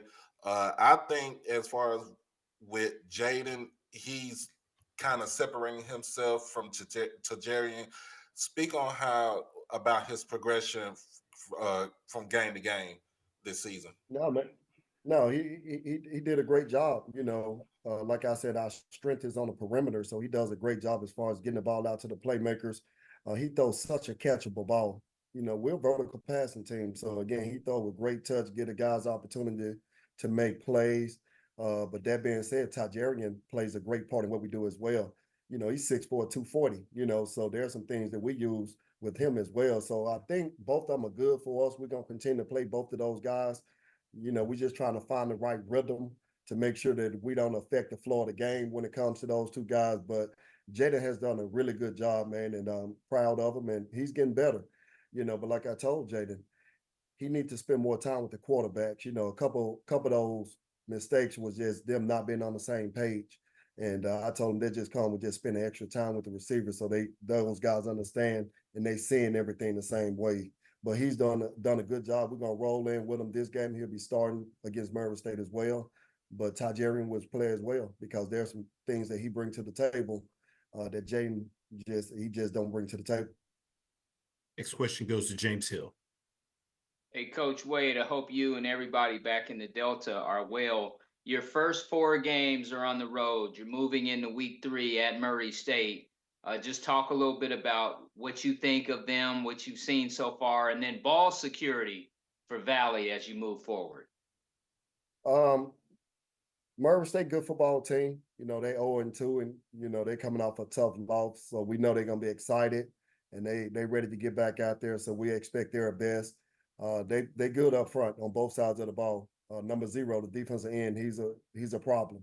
So again, we're gonna have to game plan and make sure that we take care of that guy. They love running the ball. They got 2 good backs that can run the ball, and the quarterback, he's solid. He don't do anything major, but he don't lose football games. He do what he coached to do. Ball security, like I said, we just got to keep working on it. We emphasize, we work on it, but again, we just got to make sure that we're protecting the ball. We're a much better team when we got the ball in our hands, and we tough. When we don't, what we're coached to do, we're a tough team to deal with. But we sporadic with it, and we just got to be more consistent. Thank you, Coach. Yes, sir. Thank you. Any final questions for Coach Wade? Final questions for Coach. Coach, as always, we appreciate your time. Look forward to speaking to you again next week. Yes, sir. Thank you. Sir, thank you. All right, we are a few minutes ahead of schedule for Coach McDowell's availability at 11:25. We'll pause here momentarily. Thank you for your patience.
I can see.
Once again, for all of our media participants, if you do have a question for our coaches, please utilize the raise your hand feature to get your question in the queue. If we do have several questions there in the queue, we're going to ask you to please limit your questions to just one initial question. If we have additional time, we're going to work our way back to try to get additional questions answered. But if you are asking a question, please limit to one initial question if there are a plethora of questions there in the queue. Please also leave your lines muted unless you're actively asking a question, and please wait to be acknowledged prior to asking your question. With that being said, we're going to go over to Prairie View A&M and Coach McDowell. Hey guys, can you hear me? Yes, sir. We can hear you. Just yeah, I'm still trying to get this video up. I apologize, but it's not letting me in. Okay. This new system they just came in and put in a couple of weeks ago, and I apologize for that. Okay. You guys want to do this? You guys want to go to someone else? Or you want to just Sure, continue? sure. No, we can continue there Okay. with just your audio. No problem. All right. I truly apologize, guys. Yes, sir. Coach, first off, thanks so much for taking some time out of your schedule to join us. Coach, if you could please start us out with an opening statement, just recapping your team's big road win this past weekend over Northwestern State. Yeah, I think, again, I'm really proud of our guys, the way we stuck in there and had those 2 goal line stances at the end to secure the game. Of course, they started off with a boom, very first play 73 yards, and we were able to bounce back again with Albert Thomas with our 42-yard bomb as well, and them just kind of going back and forth at that time. We just got to figure out going forward, and that's me on a head. I'm sorry, that's me as a head coach. I have to figure out how to get these young men to just play, as least mistake-free football as possible. A lot of things we did down the end. We're trying to give it back to them. Penalties that again spearing over from the first game that that's costing us to go out and win a game convincingly and with a lot of confidence. Again, I can't say enough how proud I am of defense stepping up, playing 80-some plays and getting out there and holding these guys, a really good power team to 2 goal line stances. Appreciate those opening comments, Coach. We've got several questions here in the queue for Coach, so please, once again, please limit your questions to one initial question. First question goes to James Hill. Hey, Coach, I hope you and everybody on campus there are well. Congratulations on that victory. Just talk a little bit about going into Michigan State, the mindset, what you guys would like to do, and when you think about taking the SWAC brand up to the Big Ten, tell us about the Michigan State game. Yeah, I mean, we're going into this week, you know, expecting to win as always. You know, we know we're going up against a powerhouse team, FBS team, and as I mentioned to these young men, prior to starting camp, you know, every game that we play, you know, you got to go in with mentality of winning, and I think we've established pretty much that we can move the ball when we need to and want to, and we do things the right way.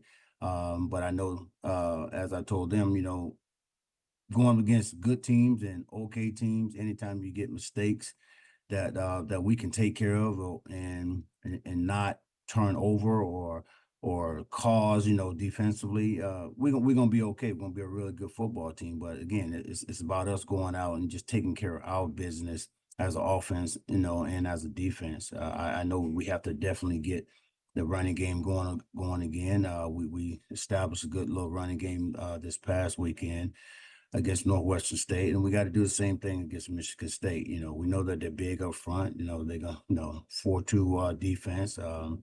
With a stand up end, you know, offensively, you know, they're gonna give us big boy football. You know, they're 10, I mean not 10, 11, 13, 12 pro style type offense. So we're gonna have to hit our gaps, and we're gonna have to be strong in those gaps. You know, we're gonna have to be able to tackle these guys. Thank you, Coach. Have a blessed week. Good luck up in East Lansing. Thanks, Jay. Next question goes to Charles Bishop. How you doing, Coach? Hey, B, what's going on? Hey, I wanted to ask this question. What was the key to kind of unlock the running game in this game against Northwestern State, especially from week 1 to week 2? Again, just guys, sustaining their blocks no longer. Again, just as I tell them all the time, you know, whether it's offense, defense, you got to beat that guy across from you. You know, if we want to have success, you know, on offense, running the ball, you got to beat that guy across from your opponent, man. Again, you know, it's big boy football, you know, and at the end of the day, you know, who's going to be the better athlete, you know, for that play or for that series or, you know, for that quarter or whatever it may be. But at the end of the day, you know, you got to be able to, go out, execute the call that is being called by the coaches, you know, and beat that guy across from you, whether it's offense, defense, you know, or one-on-one against the wide receivers. Sure thing. Appreciate it, Coach. Yes, sir. This question goes to Doc Holliday. Morning, Coach. How you doing today? Hey, Doc. Let's talk about the penalties that you amassed is 12 penalties for 124 yards. What did you tell your team afterwards about trying to make sure that we could clean up the play on the field? Yeah, again, you know, it's 2 games in a row that, you know, we kind of shooting ourselves in the foot. And as I told us, you know, we're gonna get to the point where we're not gonna be able to come back, you know, because again, we're making, you know, stupid mistakes, you know, and they are crazy, stupid mistakes, you know, and you know, these guys, you know, gotta learn how to go out and play football and understand that when the opportunity presents itself, we have that lead, we can't give it back, you know, to our opponent. And again, you know, just never know the way, you know, the ball is going to bounce at the end. And, you know, luckily for us, you know, fortunate for us, you know, it bounced our way in those 2 great defensive stops, you know, in the end. But again, if we cut down on these mistakes, and believe me, we're going to get that as a coaching staff, we're going to get that situated real fast. You know, so when we started with that today, we just got to be able to, again, just sustain, confidence in these young men that, you know, when we're up, you know, and we got that opportunity, we got to take full advantage of it and not give it back to our opponents to the point where, again, we make it close to where, you know, the favor could fall for them instead of us. Appreciate you, Coach. This question goes to Lionel Mosby. Hey, Coach McDowell, how are you? Hey, Lionel, what's going on, bud? Yeah, I was gonna ask. Came out this game obviously real tough. Like you made it a little bit tighter than may have had to been. Talk Absolutely. about your offensive line play. How do you think they improved from game one to this game? And also, what was your thoughts on Cam Peters and how he played, and especially how he bounced back from the 2 pick sixes? Yeah, online again. We got some guys, a lot of new guys. And I say new, meaning new to experience. Not a whole lot of experience up there, but I think I know coming into this game or to the season, we counted on these guys because again, we just asked these guys to get on their blocks, execute their assignment, with what Coach Wheaton wants them to do and Coach Green wants them to do, and let our good backs do what they do. Because again, you can just give them a small crease and shoot, they can do a lot of good things with the football if we just give them a chance. And that's all we ask, on the O-line, hey, just give us a chance, and let the guys do what they do. As far as Cam, again, yes, started off hot, absolutely, and had a great game, good game, should I say. Could have been a great game without the picks, but though that shows maturity again, coming back and, after you throw picks like that and coming back, and making the offense work in our favor. He's going to get better as we go forward, and we just looking for bigger and better things with Cam going forward. And I just want to ask, so on that last drive, obviously you had a great punt, get down at the 1 yard line from Ethan Jasso. It seemed like on that first play, I think one of the cornerbacks got called for pass interference, but it almost looked like that may have saved the game because it didn't seem like there was safety help over top. What was going on there? Was there like a misalignment with the secondary, or what was going on there? Absolutely right. You hit it on the head. There was misalignment that whole drive, and again, that's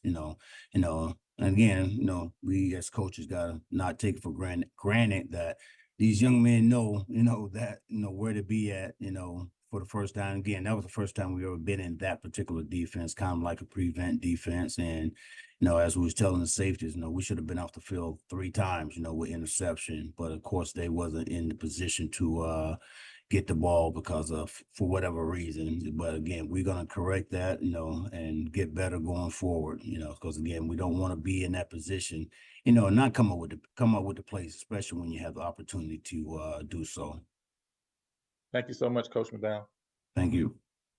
Got time for one more question for Coach. All right, Coach, as always, we appreciate your time. Look forward to speaking to you again next week. Oh, good. I apologize, guys. Congratulations, Coach Maynard. Appreciate it, Coach. All right, we're going to now go over to Southern University. Once again, if you do have a question, please utilize the raise your hand feature to get your question in the queue. Please limit your questions to one initial question, as we already have several questions filling up in the queue at this time. We're going to go over to Coach Graves with Southern. I do see that we have Coach with us. Good morning, Coach. Good morning. How are you all? Doing great, Coach. Appreciate you. Coach, if you could please start us out with an opening statement, just recapping your team's big win there versus Savannah State. Well, we had a good win on Saturday against Savannah State here at home. It was our home opener. It was the Coach Pete Richardson Classic, and we had a great crowd. The atmosphere was electric, and guys, we came out and started off a little slow in all 3 phases of the game, but we got on track, and then we were able to come out with the win. Appreciate those opening comments, Coach. First question will go to Jim Kleinpeter. Hey, Coach, after looking at the film, I was wondering what your updated view on Xavier Tset's performance looked like. Hey, Jim, he played well. Still has made some mistakes, some things that he did that he has to work on, basically to make sure that he doesn't put himself or put the offense in a bad position. And he, like I said, he played the game well. He came in and gave us the spark that we needed, and we'll see what happens this week in practice. Next question goes to Doc Holliday. Good morning, Coach. How you doing today? Good morning. You started out kind of slow against Savannah State, but then in the second half, you revved it back, you revved it up, you revved it up.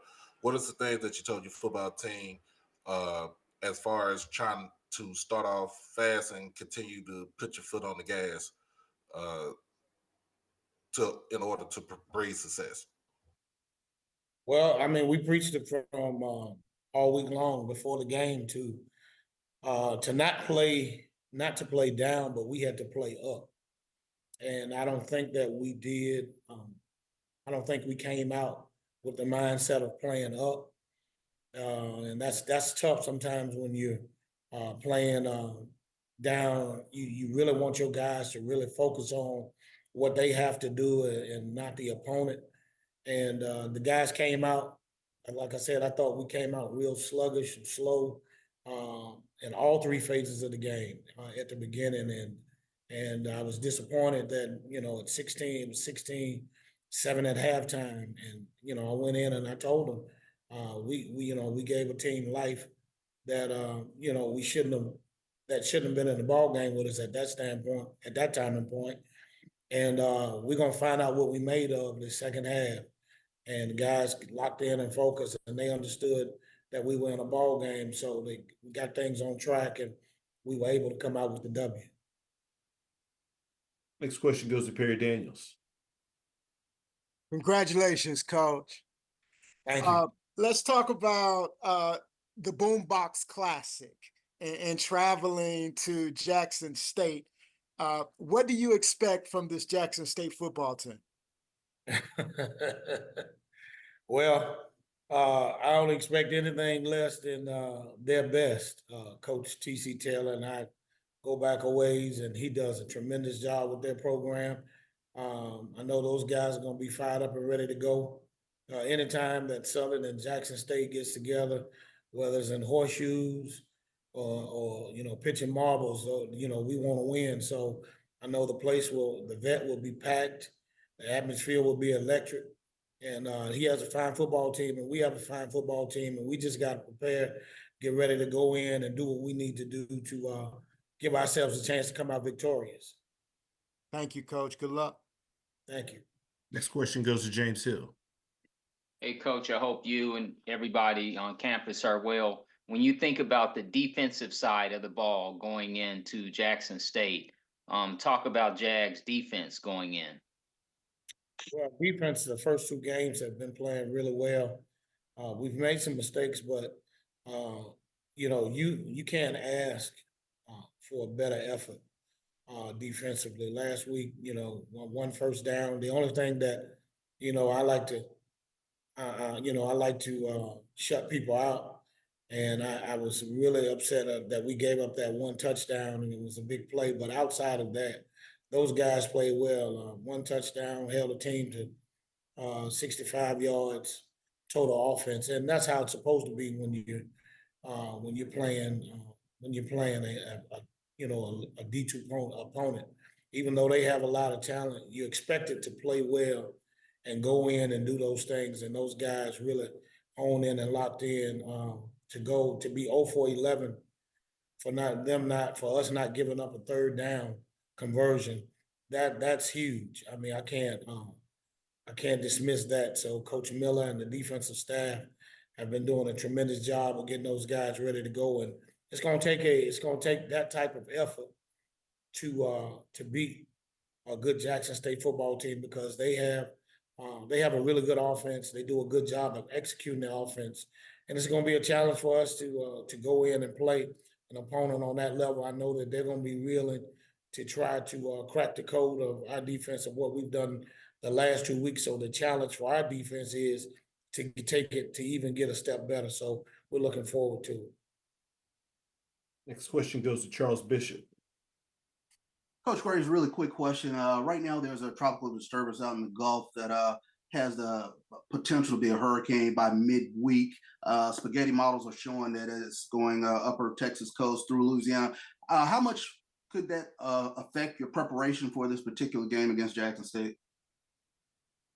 Well, anytime that you have potential severe weather, you always have to plan ahead and do some things that that you need to do in order to prepare. My thing is, you know, it's not here yet, so it's business as usual, and we'll make the adjustments as need be. But you know, I've being in Louisiana and in Mississippi at one time, you know, sometimes those models will show one thing and then it may do something totally different. So the mindset and the goal is to go ahead, you know, stay mindful of what we have to do, and then we'll adjust based on, you know, what the weather does in the next few days.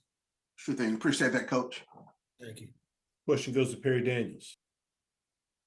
Coach, so last week we talked about your quarterback room, and I realized that there's no decision made yet on who's going to start against Jackson State.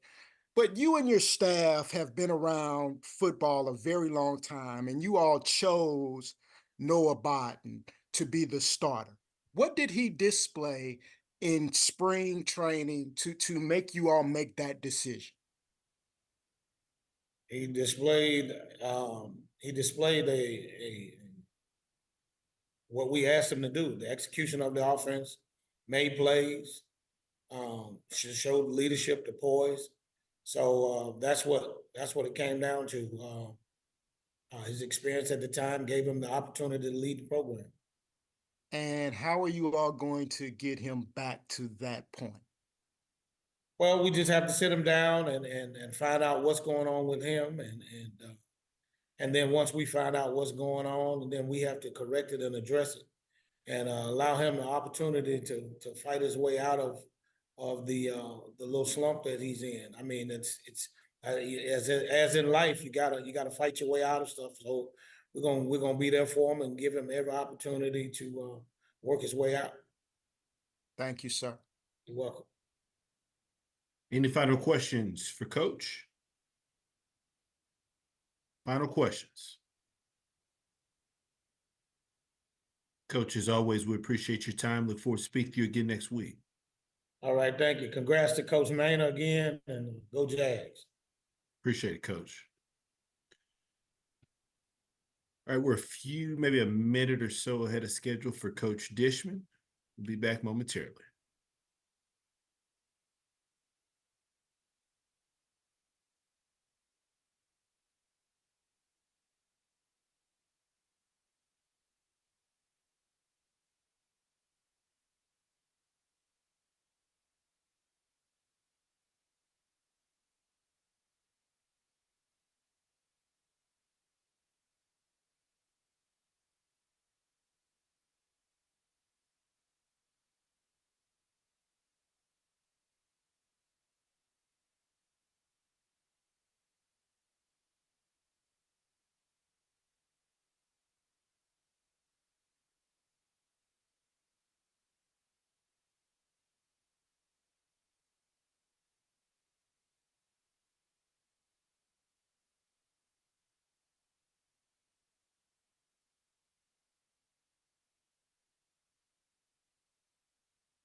All right, we're working to get connected to Coach Chris Dishman with Texas Southern. His availability is at 11:45, so we'll work to get Coach here on with us. We appreciate your patience.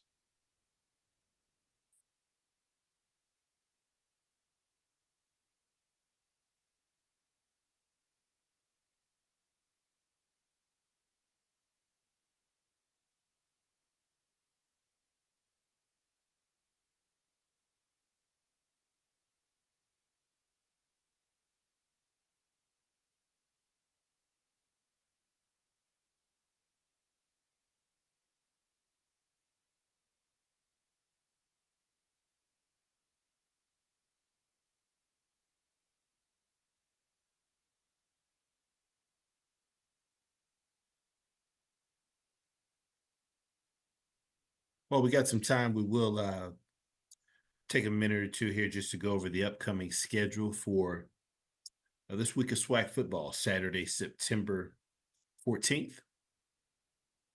Prairie View A&M will travel to face Big Ten opponent, Michigan State. That game will be played at 2:30 Central. Edward Waters will be at Alcorn State at 4 p.m. Central. Bethune-Cookman at Western Michigan at 5:30. Georgetown will be at Alabama A&M at 6. Mississippi Valley State will travel to face Murray State, kickoff set for 6 p.m. Arkansas Pine Bluff will be playing Tennessee State, 6 p.m. Southern will be at Jackson at 6. Grambling State will be at Texas A&M Commerce. That game will be at 6 o'clock. And Alabama State will be at Sanford in Birmingham, the 6 p.m. kickoff.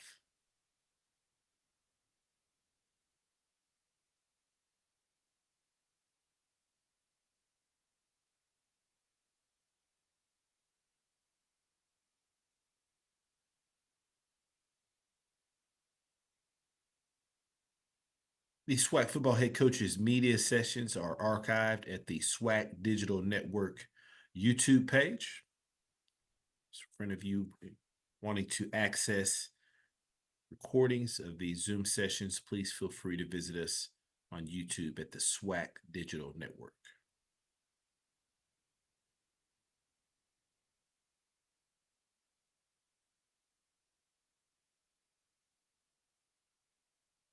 All right, we are still working to connect with Coach Dishman with Texas Southern. We do apologize for the delay, and we appreciate your patience.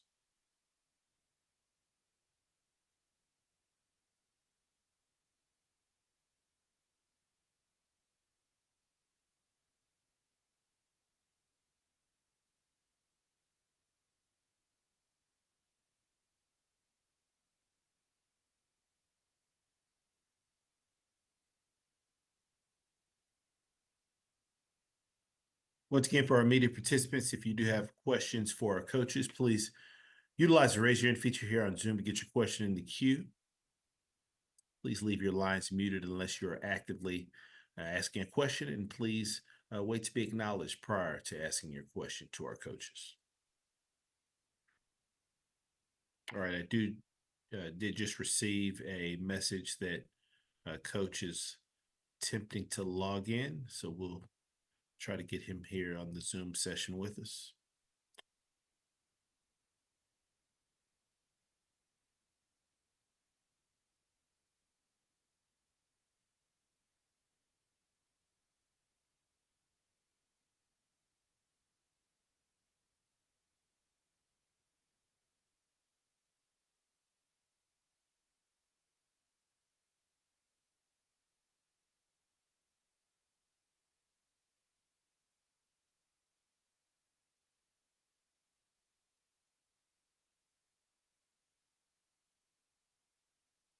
And if we are unable to get Coach Dishman here connected within the next minute or so, we will move his availability to after Coach Taylor with Jackson State.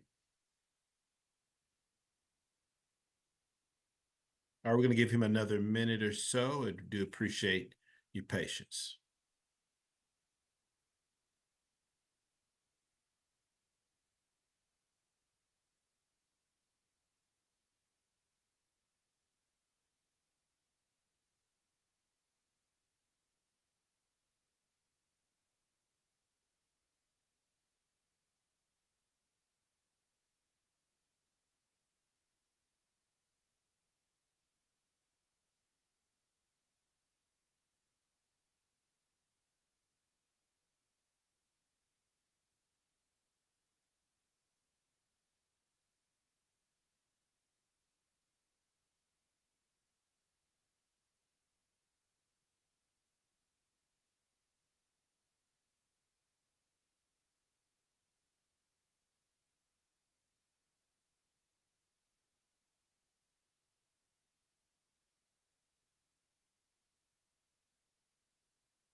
All right, we will work to connect with Coach Dishman after Coach Taylor's availability. But once again, for all of our media participants, if you do have any questions, please utilize the raise your hand feature to get your question in the queue. Please limit your questions to one initial question if there are several questions already in the queue when you ask your question. And looks like we have Coach Dishman connected. All right, we'll go ahead and we'll try to get Coach Dishman in here really quick. All right. Good morning, Coach. Good morning, gentlemen. How you doing?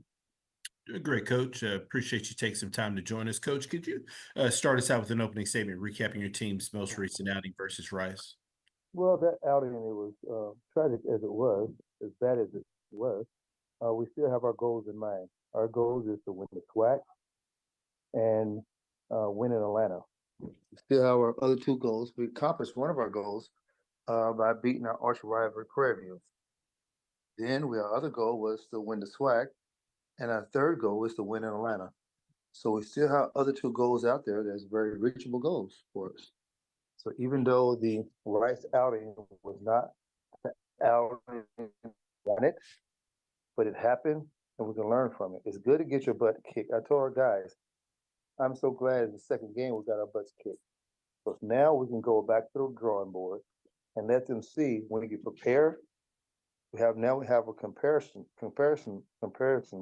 between the PV preparation and the Rice preparation. When we prepare well, this is what happens. When you don't prepare well and you still answering questions about Prairie View a week or 2 weeks later, then that's what happens.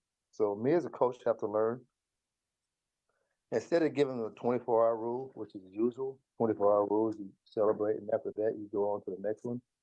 I extended it to 48 hours because it's such a huge win. So I know now that not to extend it to 48 hours, because keep the 24-hour rule. Appreciate those comments, Coach. First question goes to James Hill. Hey, Coach Dishman, I hope you and everybody in Houston are well. You get an opportunity for a bye week, and then you get Lamar. Talk a little bit about your football team, just the progression, improving after that first couple weeks. Well, we have to get back to the basics. We have to get back to the grinding of our guys and making sure they understand that each and every week, even though it's not a rivalry, it's important.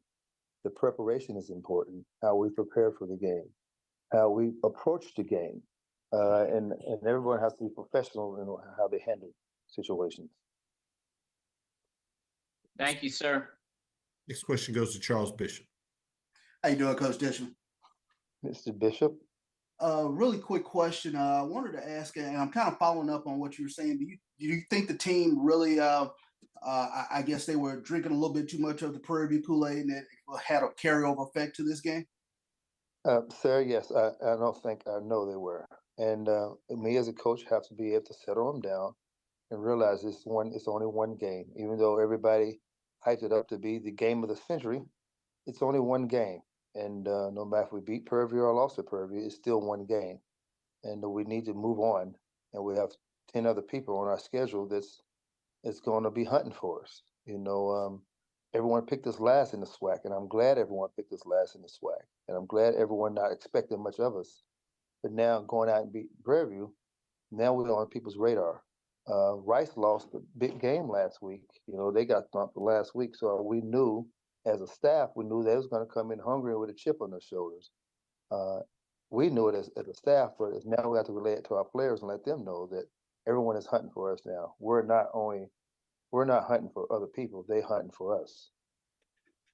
Sure thing. Appreciate that, Coach. Mm-hmm. All right, got time for one final question. That'll go to Lionel Mosby. Hey, how you doing, Coach Dishman? Mr. Mosley. I want to ask about KJ Cooper. I know that he got tweaked in that first game. Didn't see him this last game against Rice. How is he doing? Is he going to be back for the upcoming game against Lamar? Well, that was a game time. It was a game time decision we as a staff made, along with us as a staff made that game time decision. KJ, if possible, could have played. He's probably been limping. But our goal is to win the SWAC. Our goal is to compete in Atlanta.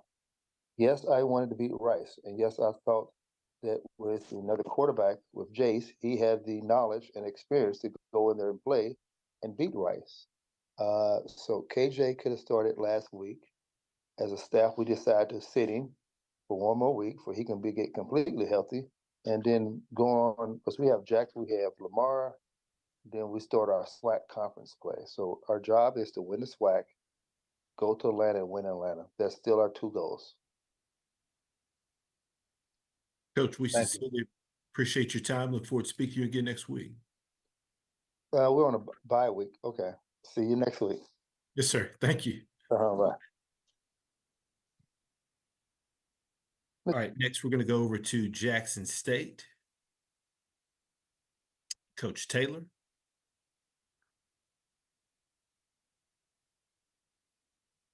Once again, if you have a question, please utilize the raise your hand feature to get your question in the queue. Coach Taylor, thank you for your patience. Good morning. Good morning. How's everybody doing? Doing great, Coach. Coach, if you would please start us out with an opening statement, just recapping your team's big home win there over Lane. Yeah, it was a great weekend for JSU football. Opening up our 2024 season with our first home game. Had a great performance by our football team in all three phases. They came out clicking on all cylinders, special teams, offense, defensively. Good crowd in there, WC Gordon Classic. It was just a great weekend for us, but always good to get that first win of the season and, start looking forward to our next opponent. Appreciate those opening comments, Coach. We've got several questions in the queue, so we're going to ask you to please limit your questions to one initial question. First question goes to Doc Holliday. Coach Taylor, how you doing today? I'm good. How you doing, Doc? I'm doing good. The people wanted to know what was the reason for starting Cam McCoy instead of Jacoby and Morgan on Saturday, and who are you going to name as your starter coming in for the Southern game? The reason for putting Cam out there, we wanted to get him more reps in the Monroe game, those type games. And this game we played this weekend are good games for us to start to kind of gauge a lot of guys. We didn't get a lot of snaps for him. I think he only played one snap in the Monroe game. So we said we'd give him the nod in this one to, get him out there and see what he can do. We got two guys here that are very good quarterbacks in Jacoby and Cam McCoy that we were excited about. So that was the thought process, get a good eval on them. But both young men played well in this football game. Going into the Southern game, we'll just go out here like we always do this week of practice, these next three practices, and evaluate these guys and make a decision on, who's going to get the nod going into this weekend. All right. This question goes to Doc Holliday. Sorry. I guess I could give if I get one more question in. I'm sorry. Let me work back around, Doc. I apologize. Okay. No, you good. Go ahead. Next question goes to James Hill. Hey, Coach, I hope you and everybody in the capital city are well. 58, yes, sir. 58 in 3 quarters. You guys, just the outpouring of offense. Look at Cam and guys ran the ball and you threw it around. Tell us a little bit about that offensive firepower. Yeah, starting with Cam, he came out and, he lit it up early. This kid has big time speed, but he probably throws the ball better than he runs it. He made some explosive pass plays, explosive run pass plays, so we just got some good offensive players here, and we've been waiting to, display those guys. Jonas Vertillion had another solid out, and Isaiah Spencer came on really well for us. Ma Miller found the end zone. When it's clicking at all cylinders offensively, you could just pretty much go down the call sheet and give them a play and let those guys go out there and execute it.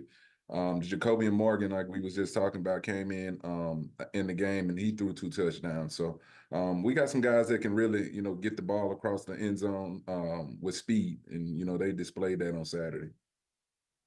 Good luck, Coach. Thanks. All right, thank you, Dan. Question goes to Perry Daniels.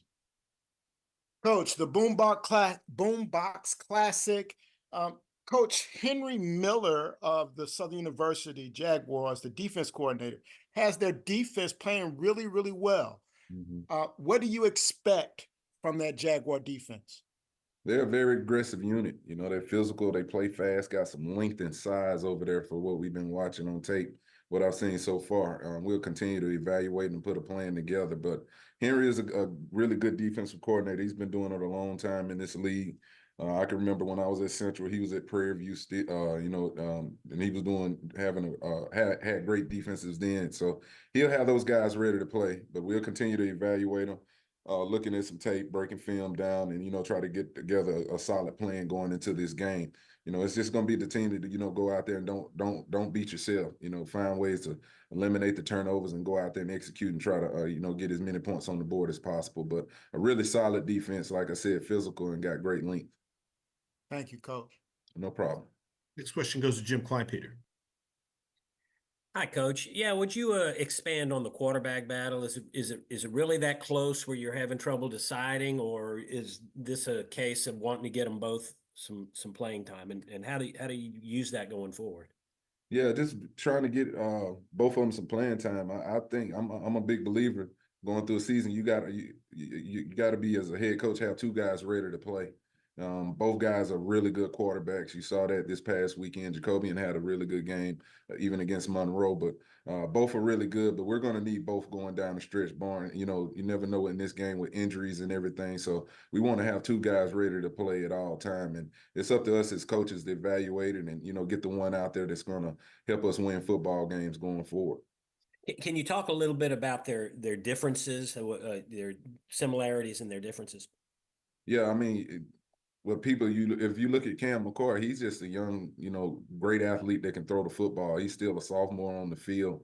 Hadn't played a lot in this league. This is his first time playing, a transfer from Eastern Michigan. Played some good football, pretty good football up there for them, but very explosive football player that can throw the football a long way. Smart too, very intelligent guy. That gets the most. Knows how to spread the wealth with the receivers. Jacobian is more of a seasoned guy. He won games for us last year. Huge though, great size, 6'5", around about 225, 230 pounds. Also can run the football well and can throw it too. So they both, bring a good knowledge of playing the quarterback position to the game. And I'm happy to have both too as well. Thank you. Mm-hmm. All right, we'll try to get two more questions in quickly. First one goes to Doc Holliday. Coach, defense held in the first half, to minus 56 yards. Mm-hmm. In the second half, they kind of got going once they made the switch of the quarterback and kind of got their running game going. Tell us how, as far as the defense goes, what type of adjustments you're gonna make from you made in this game, and then what you're gonna do for the game against Southern. Oh, well, after the first half, we kind of, and that was on me, we kind of made some substitutions and put some backups in there. And, that's when you seen them kind of get the ball moving around a little bit. But our first unit played extremely well. Like you said, that's who played the entirety of the first half. We didn't play them much in the second half. But like I told the team in the team meeting, regardless of who on the field, defensively, we expect to dominate. We didn't do that. We gave up that one drive where they did score that touchdown, and I got on them pretty good about it. And, they know my expectation defensively. If they don't score, they can't win. We wanted to pitch that shutout, and, I was disappointed we didn't get it. But, it is what it is on that. But we got to be solid again this week. We want to always talk about winning the first quarter, winning the first half, winning the third quarter, winning fourth quarter. And takeaways, we had several takeaways in this football game that I was very proud of as a defense. So those are some things that we'll emphasize going into this Southern game. Appreciate you, Coach. Go Tigers. Go Tigers. Last question goes to James Hill. Hey, Coach, there's something about when Southern plays Jackson. You know about it. You know what it looks like as a player, a student athlete, and as a coach. Why is this rivalry? Why is this such a big deal and a big game? So many great players has participated in this rivalry. For one, you talk about some of the greats in the SWAC, but it's not a lot of love. I mean, it's not a lot of love in between the two schools. Just like you said, I can remember that as a player, and now as a coach, it's the same way. Coach Graves, he's a great football coach. He's going to have those guys fired up. But that rivalry amongst the fans is something serious. when you talk about that Southern and Jackson State football game, and it's not going to be any different this weekend. You know, these fans want those bragging rights for another year, you know, here in Jackson, and we're going to go out there and, you know, give them that this weekend. Looking forward to it. Thank you, sir. Have a good one. You too. Coach, as always, we appreciate your time. Look forward to speaking to you again next week. All right. Thank you, guys. Appreciate what y'all do. Thanks, Coach. All right.